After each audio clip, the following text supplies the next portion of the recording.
In this problem, I want to show you an example of a direct proof. So this is one proof style where we just use the given, maybe some definitions, properties, and get to our final result. So I like to start with what is the given? All they tell us is in this preliminary part of the statement that x is even.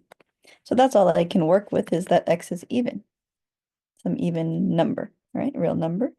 And we're trying to eventually get to a point or prove or show that x squared will also be even.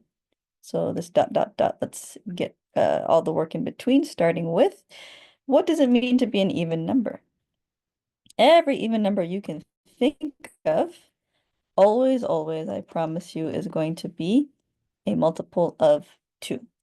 I like to write it as 2a, but in words, even numbers are always multiples of 2.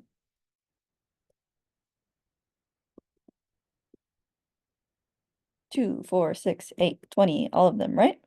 So they all have a factor of 2 in them, and I just wrote a as another constant, and you can let that be any whole number. Let a be any integer, another word for a whole number. Okay, so we know that x is a multiple of 2, but since it's given that it was even, that's all good. So now we want to work with x squared. What happens when we square that? Will we still get an even number? Let's see. Use a different color here. So let's look at now x squared, which if you replace x with the 2a we assigned it, it's the same as 2a squared, and do some arithmetic, order of operations, we get 4a squared. And again, we're trying to show that x squared is even. And what does it mean to be even? To just be a multiple of 2. So I want to get a multiple of 2 out of this somehow. Well, isn't it true that we can just factor out a 2 and rewrite it as 2 times 2a squared? And if I now on the side here want to make another assignment like let b be that inner quantity 2a squared, then I can rewrite this as 2, and all of this now is just a b.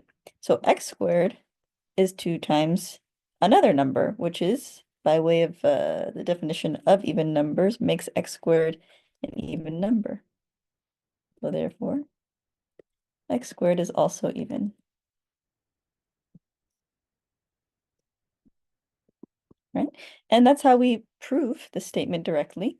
If you wanted to prove it in the other direction, that would be an if and only if statement, and we can prove that another time. But that is how you prove that if x is even, x squared is also always even for any integer.